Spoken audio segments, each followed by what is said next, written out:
Hello everyone. तो कैसे हैं आप सब लोग। अभी मैं बात करने वाली हूँ एक इम्पॉर्टेंट टॉपिक पे जो एचटेट का नया सिलेबस आया है।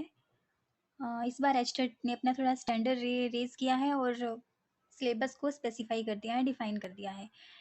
लेकिन इसको बहुत ज़्यादा हवा बना रखा है कि सिलेबस चेंज हो गया, सिलेबस चेंज हो गया, सिलेबस चेंज होगा। क्या हो गया यार, पढ़ के तो देखो कि सिलेबस क्या चेंज हुआ है। सारी चीज़ें वही है जहाँ से क्वेश्चन पहले आते थे और जो हम पहले पढ़ रहे हैं। जो काफ़ी टाइम से तैयारी कर रहे हैं उनको तो पता चल गया होगा कि वही चीज़ है, बस थोड़ा-सा स्पेसिफ़ाई कर दिया है टॉपिक्स को और कुछ नहीं किया। जो न्यू फ्रेशर्स बच्चे हैं उनको थोड़ी-सी प्रॉब्लम हो रही है कि सिलेबस चेंज हुआ, अब क्या पढ़ना है, क्या नहीं पढ़ना है, ऐसा कुछ नहीं है। Concept of development and it's relationship है, क्या हम ये पहले पढ़ते नहीं थे? इसमें से क्वेश्चन 2-3 क्वेश्चन हर बार आता है, ये टॉपिक सबसे ज़्यादा इम्पोर्टेंट है डेवलपमेंट का। तो ये वही चीज़ है, इसको हवा बनाने की ज़रूरत नहीं है बिल्कुल भी। Principles of development of children, influence of heredity and environment, development के चैप्टर से है ये सारी चीज़ें और हम इसको हर बार ही पढ़ते हैं और इस बार भी पढ़ना है। बस थोड़ा-सा इन्होंने स्पेसिफिक में दे दिया है इसको कि ये चैप्टर करना है। सोशलाइजेशन प्रोसेस, क्या हम ये सोशल वाला भी पढ़ते नहीं थे? हम सब पढ़ते हैं कि टीचर और बच्चे का रिलेशन कैसा होना चाहिए, पेरेंट्स का बच्चे के साथ कैसा होना चाहिए, पीयर्स के साथ कैसा होना चाहिए। ये बिल्कुल वो ही चीज़ें हैं जो हम पढ़ते आ रहे हैं। पियाजे, कोहलबर्ग, वाइगोत्स्की, बस इन्होंने थोड़ा-सा स्पेसिफ़ाई कर दिया है। पियाजे के बिना क्या कोई गया है एग्ज़ाम देने?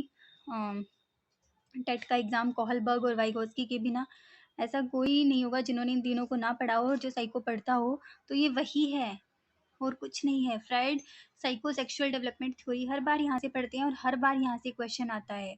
एरिक्सन थ्योरी ऑफ साइकोसोशली हम पढ़ चुके हैं और हर बार ही यहाँ से क्वेश्चन आता है। तो ये कोई अलग सिलेबस नहीं है, बस कुछ को डिफाइन कर दिया गया है, अच्छे से आपको स्पेसिफाई कर दिया है। मतलब क्या हुआ कि हमें इस चैप्टर को प्रायोरिटीज देनी है, छोड़ने बिल्कुल नहीं है। इस जो ये चैप्टर दिए गए हैं बस इनको अच्छे से पढ़ के जाना ही जाना है, इनके क्वेश्चंस लगा के जाने हैं। Concept of child centred and progressive education, critical perspective of construct of intelligence. क्या इंटेलिजेंस का चैप्टर हम पढ़ते नहीं है? हर बार पढ़ के जाते हैं और बहुत ज़्यादा इंपॉर्टेंट है। Multi dimensional intelligence, language and thought, सब ये वही है। कुछ ज़्यादा घबराने की ज़रूरत नहीं है कि क्या आ गया सिलेबस में, ऐसा कुछ आ गया।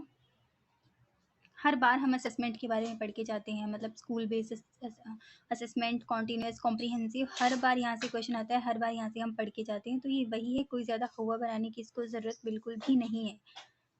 ठीक है, बस हाँ थोड़ी सी चेंज हुई है, जैसे कि इंक्लूसिव एजुकेशन के बारे में पूछा गया है। मतलब ये हम सीटेट वगैरह में तो वैसे पढ़ते ही हैं, एचटेट में इसको थोड़ा सा स्पेसिफाई कर दिया गया है। और पेडागोजी के क्वेश्चन एचटेट में नहीं आते, लेकिन इस बार इन्होंने दे दिए हैं कि पेडागोजी के बारे में भी तैयारी करनी है। बस मैं कहूँगी कि बस यही थोड़ा डिफरेंट है कि पेडागोजी हमें पढ़नी पड़ेगी, बाकी सारी चीज़ें सेम ही है इसमें।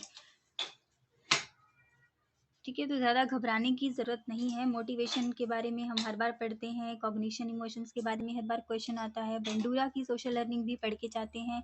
तो क्या ऐसा नया हो गया यार? सब वही है, बस स्पेसिफाई किया गया है टॉपिक्स को और कुछ नहीं। ठीक है, तो घबराने की ज़रूरत नहीं है। बस पेडागोजी के मैक्सिमम 2 या 3 से क्वेश्चन आपको देखने को मिलेंगे, ज़्यादा नहीं। ठीक है, तो इतना मुश्किल वाली कोई बात नहीं है और कोई चेंज वेंज ज़्यादा नहीं हुआ है। बस टॉपिक्स को यहाँ वहाँ करके नाम दिए गए हैं टॉपिक्स के और कुछ नहीं है। सब कुछ वही है जो हम पढ़ते आ रहे हैं, जो हमें पढ़ना है, जहाँ से क्वेश्चन आते हैं। प्रीवियस ईयर में भी इन्हीं टॉपिक से क्वेश्चन आते हैं और अभी भी यहीं से पूछे जाएंगे, बस और कुछ ज़्यादा नहीं है। ठीक है, तो घबराने की ज़रूरत बिल्कुल नहीं है। पियाजे, कोहलबर्ग, वाइगोत्स्की तीनों को हम अच्छे से पढ़ चुके हैं। एरिक्सन की थ्योरी को हम पढ़ चुके हैं। डेवलपमेंट के बारे में भी हम पढ़ चुके हैं, पॉइंट टू पॉइंट जहाँ से क्वेश्चन आए हैं और आते हैं सारे हमने कर लिए हैं कवर। कोई डरने की ज़रूरत नहीं है, बस थोड़ी अंडरस्टैंडिंग और बनानी है।